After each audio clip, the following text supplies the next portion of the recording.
할렐루야.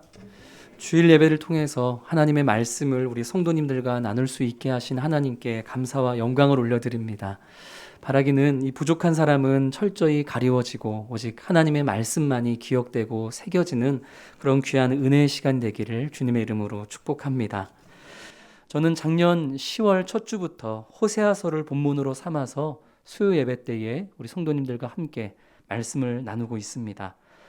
호세아서를 묵상하다 보면 하나님의 끝이 없는 사랑과 용서, 그 무한하신 긍휼과 은혜가 호세아서에 계속해서 등장하는 반면 또 이를 전혀 눈치채지 못하고 이 하나님의 사랑을 전혀 알아채지 못하고 계속해서 죄악을 일삼고 반복하는 그런 이스라엘의 모습도 우리는 호세아서에서 보게 됩니다.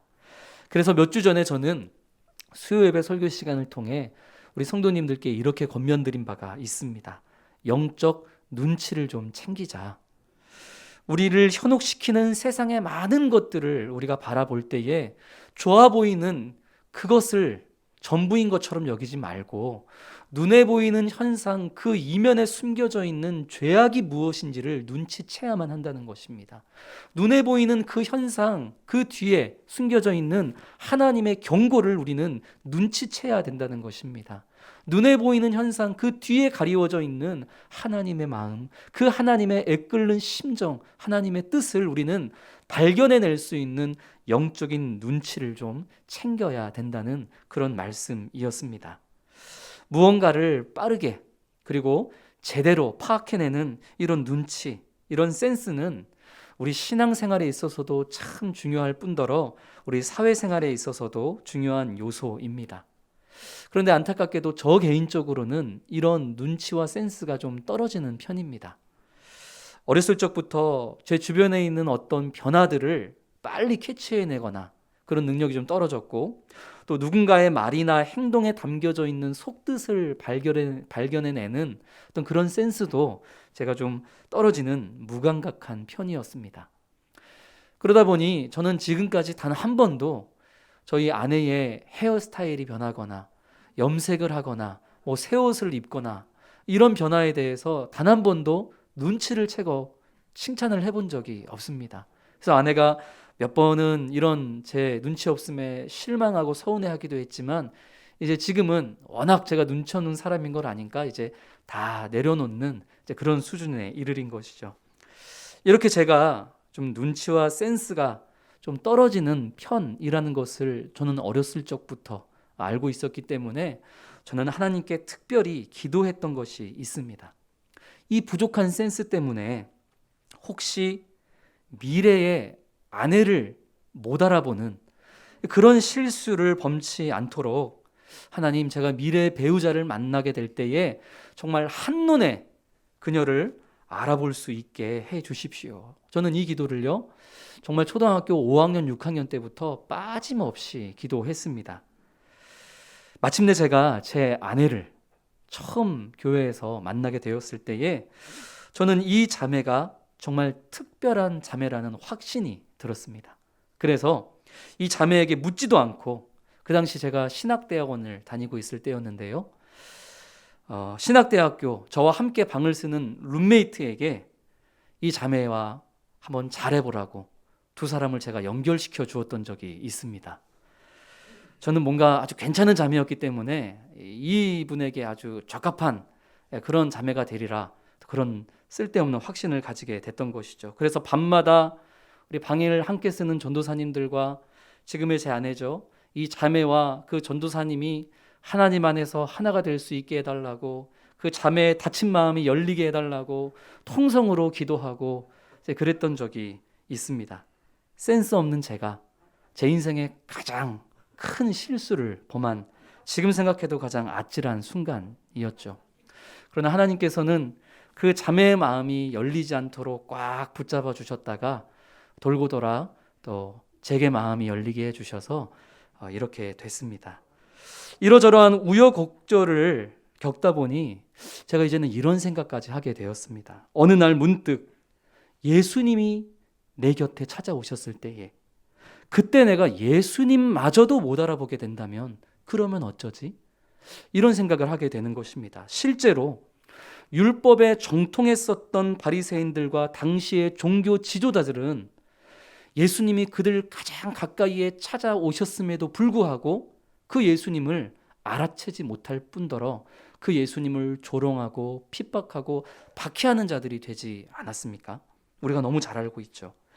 이처럼 열심 있는 종교 생활과 종교 행위만으로는 우리 곁에 오시는 예수님을 알아채지도 못하고 만날 수도 없을 뿐더러 오히려 그분을 배척하는 자가 될 수도 있다라는 이 성경의 말씀들이 저를 늘 긴장하게 만듭니다. 우리 성도님들은 어떠십니까? 어느 날 문득 예수님께서 우리 성도님들 주변에 나타나셨을 때에 우리 주님을 한눈에 알아보고 당신은 하나님의 아들이시오, 내 모든 것이고 내 주인이십니다라고 그렇게 고백을 드릴 수 있다는 확신이 있으십니까? 오늘 본문인 요한복음 1장은 예수님과 제자들의 만남이 어떻게 시작되었는지를 보여주는 말씀입니다. 이 땅에 만왕의 왕으로 오신 예수님을 제대로 알아채는 이가 아무도 없었던 그때에 이 제자들은 어떻게 예수님을 한눈에 알아보고 그분의 제자가 될 수 있었던 것일까요? 성경을 쭉 살펴볼 때에 그 예수님의 12제자의 모습을 면면히 보면 나서기를 좋아하고 때때로 경솔한 실수를 범했었던 베드로, 그리고 우레의 아들이라는 그런 별명을 가지고 있을 정도로 과히 급진적이었던 요한과 그리고 야고보, 이런 이들의 성품을 볼 때에 이들 역시 저하고 센스가 없는 것은 별반 다르지 않을 것 같은데 어떻게 이들은 이런 어려운 상황 가운데에서 예수님을 알아보고 예수님을 만날 수가 있었을까? 저는 그 질문을 던지고 싶은 것입니다. 오늘 이 요한복음 1장의 본문의 말씀을 통해 특별히 예수님과 빌립 그리고 나다나엘과의 그 만남 속에서 우리는 그 비결을 함께 발견하기를 원하고, 더 나아가서 우리 또한 예수님과의 만남을 결코 놓치지 않을 수 있는, 붙잡을 수 있는 은혜가 있는 오늘 말씀의 시간이 되기를 축복합니다. 제자들과 이 예수님과의 만남이 이루어질 수 있었던 첫 번째 비결은 바로 예수님이 먼저 찾아와 주셨다라는 것입니다. 우리 설교 노트 첫째에 먼저 찾아오시는 예수님이라고 적어보겠습니다.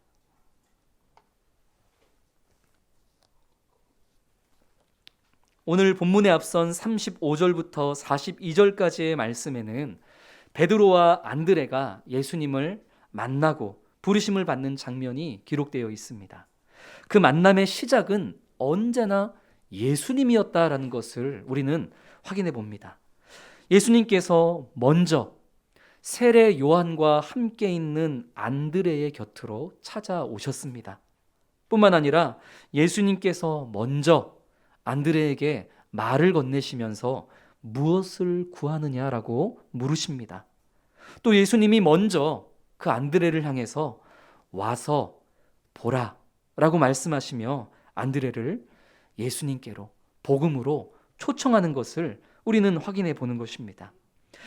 그리고 안드레를 통로 삼아서 그의 형제였던 시몬을 초청하시고 그 안드레의 형제 시몬에게 첫 만남에 너의 이름을 이제 시몬이라 하지 말고 반석이라는 뜻을 가진 게바라 하라, 베드로라 하라 말씀하시는 예수님을 우리는 또한 확인합니다. 그 당시 그 누구의 눈에도 베드로는 반석과 같은 모습으로 보이지 않았을 것입니다. 그러나 그 누구보다도 각 사람을 가장 잘 아시는 예수님, 이 귀하고 복된 만남을 통해서 장차 그가 어떤 사람으로 변화될지를 확연히 알고 계시는 예수님은 베드로를 먼저 찾아와 주실 뿐만 아니라 그의 이름을 반석이라는 이름으로 변화시키시고 불러주셨던 것입니다. 오늘 본문에 등장하는 빌립의 경우에도 마찬가지입니다. 우리 43절 말씀을 함께 읽겠습니다.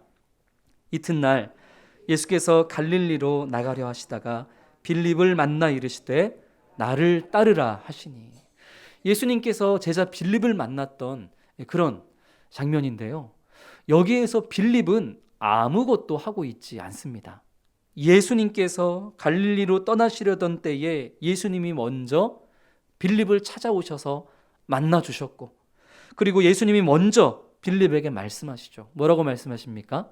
나를 따르라 말씀하십니다. 먼저 찾아오셔서 복음으로 초청하시는 예수님의 그 말씀에 빌립은 그저 순종한 따름입니다. 또한 안드레가 그랬던 것처럼 이제는 빌립도 나다나엘을 예수님께로 초청하는 통로의 역할을 하게 되는 것을 저희는 말씀을 통해 봅니다. 이 빌립이 예수님께로 초청했던 나다나엘은 공간복음에 기록된 예수님의 12명의 제자 중에 한 명이었던 바돌로메로 추정이 되는 그런 인물입니다. 마태복음, 마가복음, 누가복음에서 이 바돌로메는 오늘 본문처럼 늘 빌립과 함께 그렇게 등장을 합니다. 뿐만 아니라 이 바돌로메는 사실 사람의 이름이 아닙니다. 바돌로메, 이것은 돌로메의 아들이라는 뜻입니다. 그러니까 이 바돌로메, 이 돌로메의 아들의 이름이 나다나엘이었을 것이다 라고 많은 성경학자들이 그렇게 공통적으로 주장을 하고 있는 것입니다. 예수님은 안드레와 빌립에게는 직접 찾아가시는 방법으로 다가가셨습니다. 그리고 베드로와 나다나엘에게는 그 형제 가족과 측근을 통해서 찾아가시는 방법으로 다가오셨습니다. 각 사람을 가장 잘 아시는 예수님께서 각 사람에게 가장 필요한 때 가장 적절한 방법으로 이렇게 먼저 찾아와 주시고 계심을 우리는 오늘 본문을 통해 확인해 보고 있는 것입니다. 사랑하는 성도 여러분, 주님과의 만남은 언제나 먼저 찾아오시는 예수님으로 인해 시작되어집니다. 생각해 보십시오. 우리 성도님들은 어떻게 예수님을 만나셨습니까? 어떤 분은 모태신앙으로, 어떤 분은 친구와 가족들의 소개로, 어떤 분은 인생의 실패로 인한 좌절 중에, 어떤 분은 진리에 대한 간절한 목마름으로 예수님을 만나셨을 것입니다. 얼핏 생각해 보면 주변인에 의해서 혹은 특별한 환경에 의해서 내 열심과 노력에 의해서 내가 먼저 예수님을 찾아간 것처럼 그렇게 생각이 들기도 하겠지만은 잠잠히 묵상하며 생각해 보면 내 주변에 있는 모든 사람들 그리고 내 주변의 모든 환경들이 가장 적합한 때에 가장 적합한 방법으로 나를 찾아오시고 나를 초청하시는 그런 예수님의 찾아오심이었다라는 사실을 분명히 발견하게 될 것입니다. 이런 말이 있죠. 옷깃만 스쳐도 인연이다. 이것은 타생지연이라는 사자성어로 불교에서 유래된 말입니다. 불교에서는 모르는 사람들끼리 길에서 옷소매만 스쳐도 그런 사소한 일도 전생의 깊은 인연에서 비롯된 것이다. 이렇게 이야기를 합니다. 그러나 우리 그리스도인들은 그렇게 얘기하면 안 되겠죠. 우리 그리스도인들은 이렇게 이야기해야만 합니다. 제가 수요 예배 때도 한번 말씀드린 적이 있는데요. 따라해 보겠습니다. 옷깃만 스쳐도 하나님의 섭리이다. 믿으십니까? 누군가와 소매를 스치는 아주 사소한 일들 하나까지도 우연히 이루어진 일이 아니라 나를 향하신 하나님의 세밀한 그 섭리와 계획 가운데 있는 일이다 라는 믿음의 고백인 것입니다.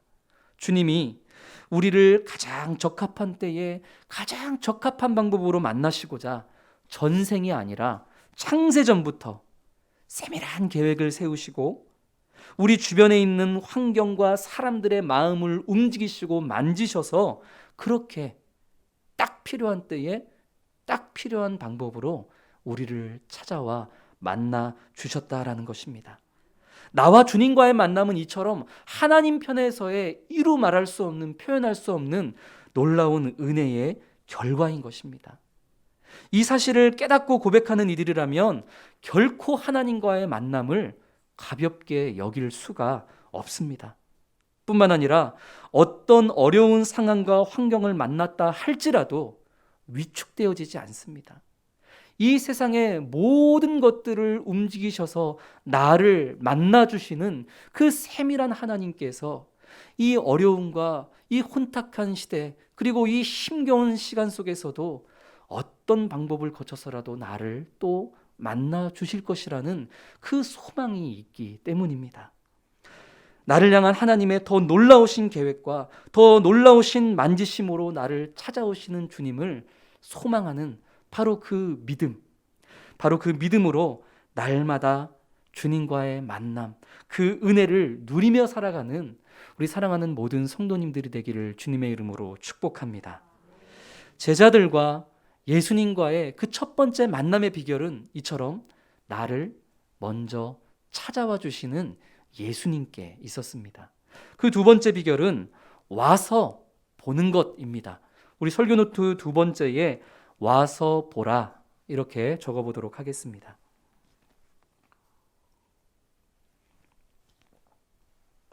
45절 말씀을 같이 읽겠습니다.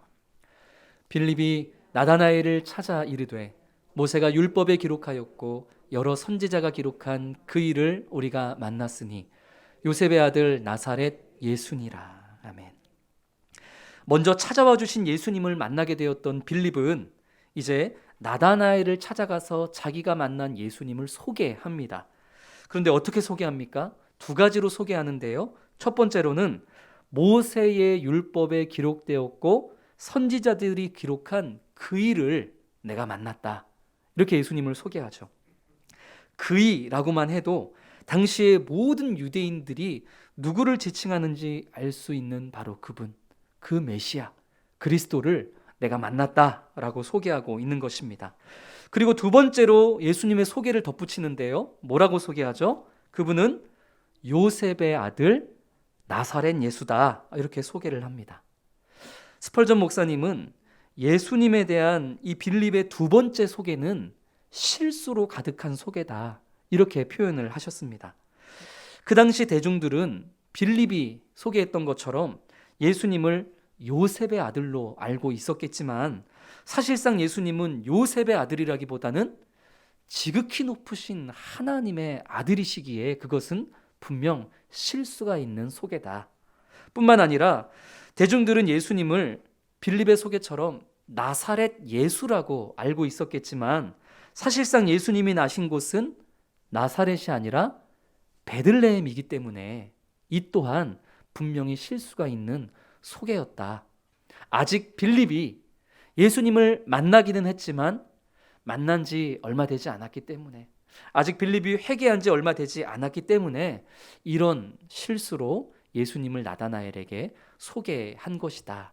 이렇게 스펄전 목사님은 해석을 합니다. 분명히 무언가 부족해 보이는 이 빌립의 소개로 인해서 나다나엘 또한 자신이 가지고 있는 편견을 드러냅니다. 우리 46절 말씀을 같이 읽겠습니다. 나다나엘이 이르되 나사렛에서 무슨 선한 것이 날 수 있느냐? 빌립이 이르되 와서 보라 하니라. 빌립이 예수님을 소개할 때에 먼저는 모세와 선지자의 기록을 언급을 하죠. 이것을 볼 때 아마 나다나엘은 율법에 대한 깊은 이해를 가지고 있었던 사람임이 분명해 보입니다. 그래서 나다나엘은 메시아가 다윗의 후손으로서 베들레헴에서 태어나실 것이다 라는 이 성경의 말씀, 이 예언을 분명하게 알고 있었을 것입니다. 그런데 이 빌립이 소개하기를 지금 메시아가 오셨는데 그분이 나사렛 예수라고 하니 이건 뭔가 아니다 싶었던 거죠. 성경에 중요하게 여겨지지도 않았던 이 시골 마을 나사렛에서 무슨 선한 것이 날 수 있겠느냐, 지금 그렇게 이야기하며 빌립을 통한 예수님의 찾아오시는 초청을 나다나엘은 일단 거절하고 있습니다. 이는 당시 율법에 정통했던 바리새인들과 종교 지도자들이 자신들이 알고 있는 것과 자신들이 원하는 모습과 다르다는 이유로 예수님을 거절했던 것과 크게 달라 보이지 않습니다. 그 누구보다 메시아를 대망하고 있지만, 하나님의 말씀 그 율법을 묵상하고 있지만, 빠짐없는 종교 생활을 이어가고는 있지만, 내가 알고 있는 방법, 내가 만족할 만한 모습, 그런 모습으로 내 안에 나타나지 않으면 나는 메시아로 인정할 수 없다라는 이 편견이 지금 주님과의 만남을 가로막고 있는 그런 큰 벽이 되어버린 것입니다. 그러나 우리 주님은 빌립과 같은 실수 투성이로 가득한 연약한 우리를 통해서도 얼마든지 역사하는 분이시고, 또 나다나엘처럼 편협한 생각을 가지고 있는 우리들일지라도 끝끝내 만나주시는 분이심을 믿으시기를 축복합니다. 46절을 다시 한번 볼까요?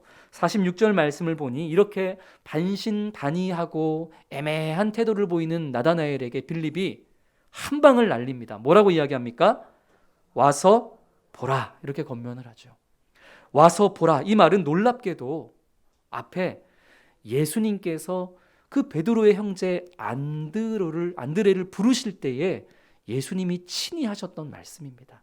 예수님도 나에게 와서 보라, 이렇게 복음으로 초청하셨는데 빌립도 와서 그분을 보라, 경험하라, 확신에 찬 어조로 그렇게 초청을 하고 있는 것입니다. 빌립은 나다나엘과 논쟁을 해서 자신의 지식으로 이 나다나엘을 이겨내서 그렇게 나다나엘을 주님께로 초청하려 하지 않았습니다. 나의 소리가 아니라 와서 그분의 소리, 그분의 말씀을 한번 직접 듣고 경험하라는 것입니다. 내가 어떻게 하는 것보다 어찌하든지 예수님을 직접 만나는 것이 이 나다나엘의 마음이 열릴 수 있는 유일한 전도의 방법이라는 것을 빌립은 알고 있었던 것입니다. 이 확신에 차 와서 그분을 보라라고 말하는 빌립의 말에 나다나엘이 흔들립니다. 왜냐하면 비록 나사렛에서 무슨 선한 것이 날 수 있겠느냐라는 편협한 생각을 가지고 있는 그이기는 했지만, 그래도 그는 그 마음에 간사함이 없는 참 이스라엘 사람으로서 그 누구보다도 이 땅에 오실 메시아 그리스도를 너무나 간절히 기다리고 있었던 사람이었기 때문입니다. 결국 나다나엘은 아직 다 해결되지는 않았지만 자신의 마음에 있는 그 의심과 편견을 잠시 내려놓고 와서 보라 말하는 그 빌립을 따라갔습니다. 그리고 결국 먼저 찾아오셔서 그를 기다리고 계시는 예수님을 만날 수가 있었던 것입니다. 사랑하는 성도 여러분, 때로는 주님보다 앞서 나가는 우리의 열심이 우리를 찾아오시는 주님을 보지 못하게 하고 만나지 못하게 하는 장애물이 될 때가 있음을 우리는 기억해야만 합니다. 내가 알고 내가 원하는 방법으로만 일하시는 하나님을 우리가 찾다 보면, 유한한 내 지식 안에만 갇혀있는 하나님이 마치 하나님의 전부인 것처럼 우리가 하나님을 생각하다 보면 우리는 우리를 뛰어넘으시는 다양한 모습으로 우리를 찾아오시는 주님을 발견하지도 못하고 그 낯선 하나님을 배척하게 되는 그런 우를 범하게 되고 말 것입니다. 예전에 제가 서울에서 사역했던 그 교회에서는 이 설교 강대상 아래에 늘 구비해야 되는 두 가지 물건이 있었습니다. 그것이 혹시 무엇인지 아십니까? 그것은 바로 확성기와 랜턴이었습니다. 혹시 예배 중에 지진이 나거나 불이 나서 비상 상황이 생기면 이 설교자는 강대상 아래에 있는 확성기와 랜턴을 들고 성도들을 비상구로 탈출시켜야만 했습니다.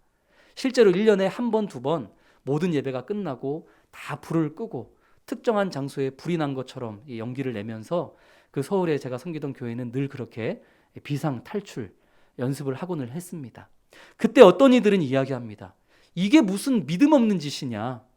어떻게 하나님을 예배하는 장소에 하나님께서 지진을 내리시고 불을 내리시겠느냐. 이 생각 자체가 잘못된 거 아니냐. 그러나 그분의 생각이 잘못되신 것입니다. 내가 원하는 하나님의 모습만으로 지금 똘똘 뭉쳐져 있는 것이죠. 우리 하나님은 우리의 생각과 우리의 모든 것을 뛰어넘어서 뭐든지 하실 수 있는 분이심을 고백할 수 있기를 소망합니다. 우리 하나님은 예배 중에도 어찌하실 수 있는 분이시고 우리가 생각하지도 못했던 아주 차갑고 낯선 방법으로 우리를 찾아오실 수도 있는 분이십니다. 그런데 그렇게 나를 찾아오셨을 때 내 편협한 생각으로 이분은 아니야 라고 선을 긋는 순간 우리는 내 바로 옆에 찾아오신 주님을 만날 수가 없는 것이죠. 그러나 오늘 빌립을 통해서 나다나엘은 자신의 그 편협한 생각을 내려놓고 결국 예수님께로 나아왔고 그렇게 예수님을 만나게 되었습니다. 사랑하는 성도 여러분, 우리 또한 모든 것을 뛰어넘어서 우리를 찾아오시는 주님을, 그리고 때로는 우리의 생각과 우리의 기준을 뛰어넘는 다양한 모습으로 찾아오시는 주님을 내 평강과 내 경험을 내려놓을 때에만 만날 수 있다는 사실을 기억하시기를 바랍니다. 그렇게 나다나엘과 예수님이 이제 만남을 가질 수 있었던 것처럼 우리 성도님들도 내 안에 있는 모든 생각과 지식과 경험을 내려놓으며 그 주님과의 복된 만남을 이어갈 수 있게 되기를 주님의 이름으로 축복합니다. 제자들과 예수님과의 만남, 그 세 번째 비결은 주님과의 은밀한 만남입니다. 우리 설교 노트 셋째에 무화과나무 아래라고 적어 보시겠습니다. 무화과나무 아래. 먼저 찾아오시는 예수님과 자신의 그 편견의 벽을 내려놓고 예수님께로 나와 본 이 나다나엘의 만남이 이제 성사가 되었습니다. 그러나 아직 진정한 만남이 이루어진 것은 아닙니다. 우리가 테이블에서 서로 마주보며 앉아있다고 해도 그것이 진정한 만남이 되었다라고 할 수는 없죠. 진정한 만남은 서로가 서로를 온전히 이해하고 서로가 서로를 각자의 마음에 받아들일 때에만 그 만남은 완성된 만남이 될 수 있는 것입니다. 예수님과 나다나엘의 만남은 아직 완성된 만남은 아닙니다. 어찌어찌 만나기는 했지만 예수님 편에서는 나다나엘을 향해서 완전히 마음이 열려 있지만 아직 나다나엘이 닫혀 있기 때문입니다. 예수님은 나다나엘을 완전하게 이해하시고 당신의 사람으로 받아들이셨습니다. 47절의 말씀을 우리 같이 읽겠습니다. 예수께서 나다나엘이 자기에게 오는 것을 보시고 그를 가리켜 이르시되 보라, 이는 참으로 이스라엘 사람이라 그 속에 간사한 것이 없도다. 자신을 향해 나아오고 있는 나다나엘을 보시며 예수님이 이는 그 속에 간사함이 없는 참 이스라엘 사람이다, 이렇게 말씀을 하십니다. 그의 중심을 완전히 꿰뚫어 보고 계신 것입니다. 참 이스라엘 사람이다, 이 말은 나다나엘이 이방인과 피가 섞이지 않은 아주 깨끗한 유대인의 혈통이다, 이런 말이 아닙니다.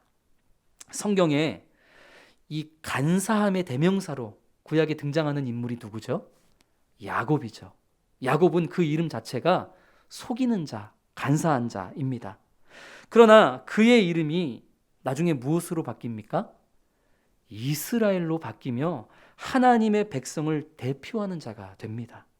예수님께서 나다나엘을 향해서 야곱을 표현하는 것과 같은 간사함이 없는 참 이스라엘 사람이다 라고 말씀하시는 것은 변화된 야곱과 같은 성숙한 하나님의 백성으로서의 중심을 지닌 자다, 지금 이렇게 나다나엘을 향해서 극찬을 하고 계신 것입니다. 예수님의 이러한 극찬에 나다나엘은 어리둥절했을 것입니다. 방금 전까지만 해도 사실은 빌립 앞에서 무슨 나사렛에서 선한 것이 날 수 있겠느냐며 지금 예수님에 대해서 무시하는 발언을 했던 자신인데, 그런데 예수님께서 오히려 자기를 이렇게 극진하게 칭찬을 하시니 얼마나 민망했겠습니까? 그 민망함을 가지고 나다나엘이 예수님께 질문합니다. 저를 아십니까? 그 질문에 대한 답변을 들었을 때에 나다나엘은 그 즉시 당신은 하나님의 아들이시요 당신은 이스라엘의 임금입니다 라는 믿음의 고백을 드립니다. 나를 아십니까? 라는 나다나엘의 질문에 도대체 예수님이 뭐라고 말씀하셨기에 그 단 한마디의 말에 이렇게 나다나엘의 마음 가운데 있었던 모든 편견과 의심이 와르르 무너지고 앞에 계신 예수님을 자신의 메시아요 구원자로 고백할 수가 있었던 것일까요? 우리 48절 말씀을 통해서 우리 같이 확인하겠습니다. 같이 읽겠습니다. 나다나엘이 이르되 어떻게 나를 아시나이까? 예수께서 대답하여 이르시되 빌립이 너를 부르기 전에 내가 무화과 나무 아래에 있을 때에 보았노라. 아멘. 예수님은 빌립이 너를 부르기 전에 이미 내가 무화과 나무 아래에 있는 너를 보았다, 이렇게 말씀하십니다. 무화과 나무 아래, 바로 이 한마디가 나다나엘의 마음을 가로막고 있었던 모든 의심과 편견의 벽을 허물어뜨려 버린 것입니다. 나다나엘이 무화과 나무 아래에서 무엇을 하고 있었을까요? 예수님은 그 아래에 있었던 나다나엘의 어떤 행위, 어떤 것을 보셨던 것일까요? 여기에 대해서 성경은 아무것도 말씀하고 있지 않습니다.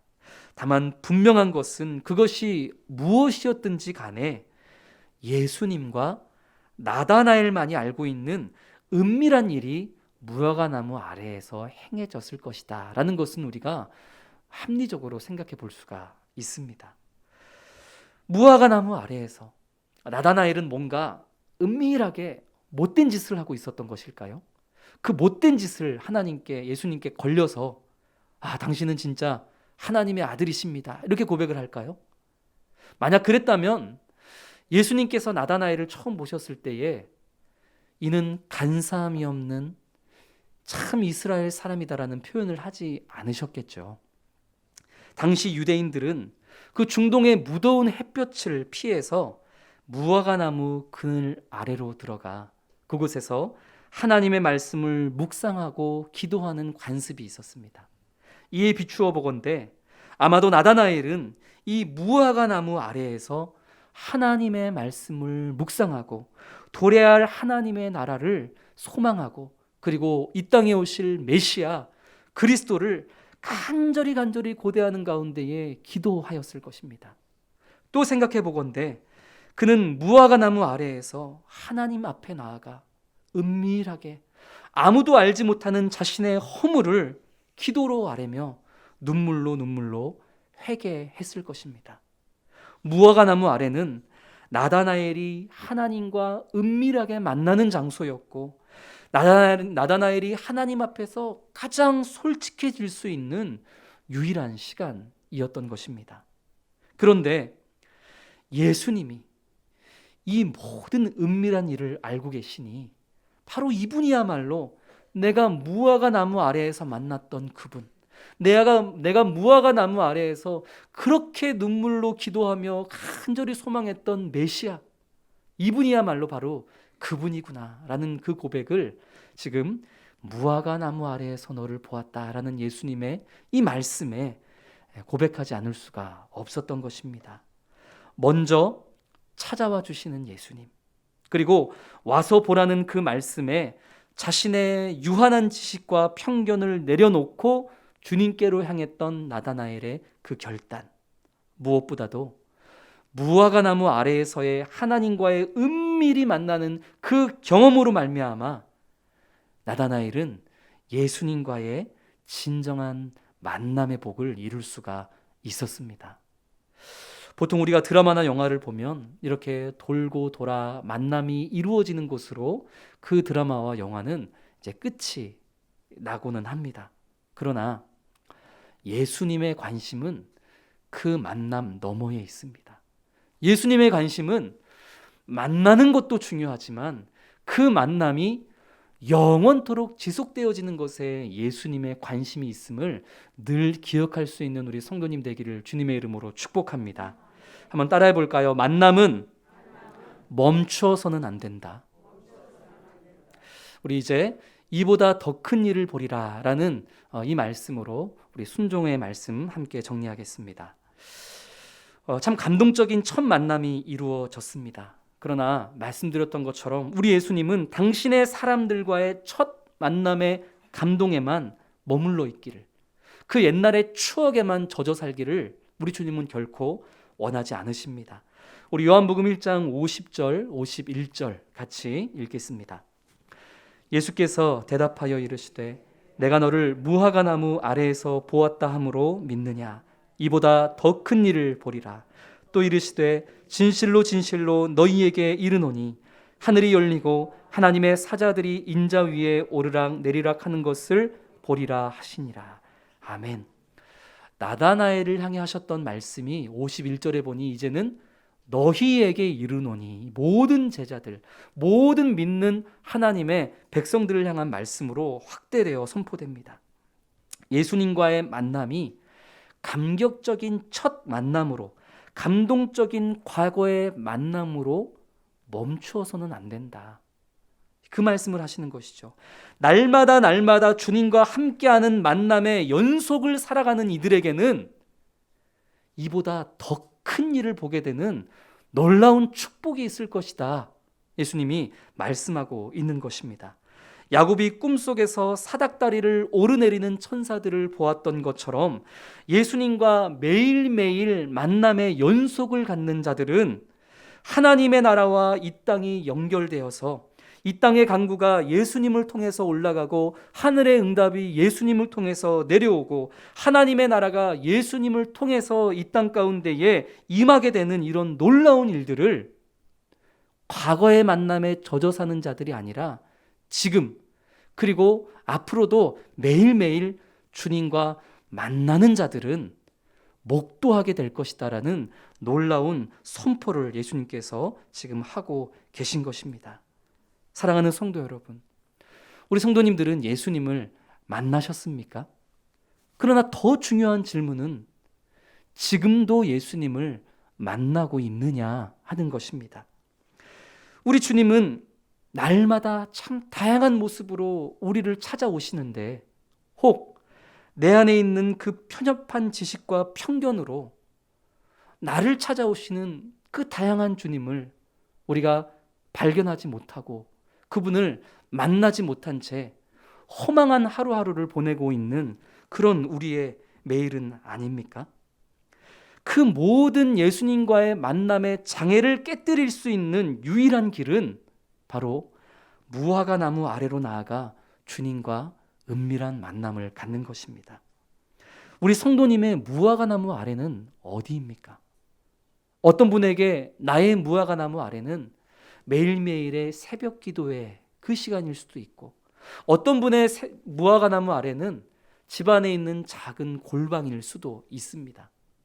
그곳이 어디이든지 간에 분명한 것은 모든 예수님의 제자에게 그리고 예수님을 날마다 만나기 원하는 자들에게는 각자의 무화과 나무 아래가 있어야만 한다는 사실입니다. 그 무화과 나무 아래에서 은밀히 하나님과 만나며 주님의 말씀을 묵상하며 하나님께 기도하지 않고서는 우리의 안에는 또다시 편협한 생각 그리고 내가 원하는 하나님만이 내 하나님이라는 그런 편견만이 가득히 채워지게 될 것이고 그렇게 나의 무화과 나무 아래를 살아가지 않는 이들은 나를 찾아오시는 주님을 만나지 못한 채 그저 옛날에 만났던 예수님과의 감격적인 만남과 그 추억에만 젖어서 오늘을 살아가는 그런 알맹이 없는 삶을 살아가게 될 것입니다.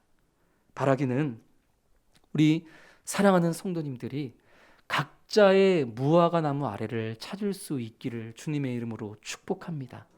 그곳에서 하나님의 말씀을 묵상하고 그 정해진 시간과 정해진 공간에서 여호와께 피를 구하며 나를 만나주실 예수님을 간절히 고대하는 가운데에 내 안에 있는 모든 편견을 깨뜨리면서 날마다 주님을 만나고 날마다 주님을 만남으로 주님께서 행하시는 이보다 더 크고 놀라운 일들을 다 경험하고 누리며 살아갈 수 있는 그런 우리 성도님들, 그런 이 한 해가 되어질 수 있기를 주님의 이름으로 축복합니다. 우리 오늘 주시는 말씀을 기억하면서 같이 또 기도하겠습니다. 주님은 언제나 날마다 우리를 찾아오셔서 우리와 함께 해 주십니다. 그러나 내 안에 있는 편견으로 내가 원하는 응답과 환경과 모습이 아니라는 이유로 주님과의 만남을, 나를 찾아오신 주님을 경험하지 못하고 있는 그런 우리들이 아닌지를 함께 돌아보기를 원합니다. 지금이야말로 각자의 무화과 나무 아래가 필요한 때입니다. 올 한 해 이 주님과의 은밀한 기도의 시간과 장소, 그 무화과 나무 아래에서 내 안에 있는 편견을 깨뜨리고 여호와께 비를 구하는 가운데에 주님과의 만남을 간절히 소망하는 가운데에 날마다 주님과 만나고 동행함으로 주님이 우리를 동행하실 놀라운 큰 일들을 늘 경험하며 살아가는 우리 성도님들이 되어지기를 원합니다. 날마다 주님과 동행하며 이렇게 주님이 이루시는 큰 일을 목도하는 살아가는 자들 되어줄 수 있게 해달라고 우리 시간 함께 기도하도록 합니다. 거룩하신 아버지 하나님, 오늘도 요한복음의 말씀을 통하여서 우리를 찾아와 주시고 또 찾아와 주시는 아버지 하나님 주님을 우리가 만날 수 있는 비결을 깨달을 수 있도록 주님 허락하여 주신 은혜를 감사합니다. 아버지 하나님, 우리 주님이 다양한 모습으로 우리를 찾아오실 때에 내 안에 있는 편협한 생각으로 아버지 하나님 주여 내가 원하는 모습에 갇혀있는 그런 아버지 하나님 무한하신 하나님을 유한한 내 생각에 우겨넣음으로써 아버지 하나님 주님을 발견하지 못하고 주님을 만나지 못한 허망한 매일매일을 살아가는 아버지 우리 인생이 되어지지 아니하도록 주님 아버지 우리를 붙잡아 주시옵소서. 나다나엘의 그 편협한 생각이 아버지 무화과 나무 아래에서 만났던 그 은밀한 하나님의 아버지 하나님 주여 만남의 시간을 통해서 완전히 무너지고 깨뜨려졌던 것처럼 우리 사랑하는 부산 사랑의 교회 모든 성도님들 또한 각자의 무화과 나무 아래를 찾게 하여 주옵소서. 주님을 만나는 시간, 주님을 만나는 장소, 그곳에서 아버지 주의 말씀을 묵상할 뿐더러 아버지 하나님 주님께 간절히 기도하면서 아버지 하나님 주여 진정으로 날마다 주님을 만나고 주님을 만남으로 주님이 행하시는 놀라운 일들을 아버지 주여 날마다 경험하며 살아가는 복되고 복된 주님과의 만남을 살아가는 우리 모든 성도들 되어줄 수 있도록 주님 아버지 역사하여 주시옵소서. 감사합니다. 날마다 끊임없이 우리를 찾아와 주시는 사랑의 주님, 감사와 영광을 올려드립니다. 그러나 주님은 변함없이 우리를 다양한 모습으로 찾아와 주시는데 때때로 내가 원하는 모습이 아니라는 이유로, 내가 원하는 응답의 모습이 아니라는 이유로, 내가 아는 하나님의 모습이 아니라는 이유로 우리는 내 곁을 찾아오신 주님을 알아보지도 못하고 그 주님을 오히려 멀리하며 배척하는 자들이 아니었는지를 돌아보며 주님 앞에 회개하오니 주님 우리를 용서하여 주시옵소서. 날마다 우리를 찾아오시는 그 주님을 만날 수 있도록 우리 사랑하는 모든 성도님들 또한 나다나엘처럼 각자의 무화과 나무 아래를 찾게 하여 주시옵소서. 각자의 무화과 나무 아래에서 날마다 주님의 말씀을 묵상하고 상고하고 날마다 주님께 기도하고 여호와께 비를 구함으로 말미암아 주님을 날마다 만나고 그로 말미암아 주님이 우리에게 보여주시는 크고 놀라운 일들을 경험하며 살아가는 온 성도들이 되어줄 수 있도록 주님 역사하여 주시옵소서. 그런 우리 성도들이 되게 하시고 그런 우리 가정이 되게 하시고 그렇게 무화과 나무 아래에서 만난 주님을 경험하며 살아가는 우리 부산 사랑의 교회가 되어줄 수 있도록 주님 인도하시고 역사하여 주옵소서. 사랑 많으신 예수 그리스도 이름으로 기도드립니다.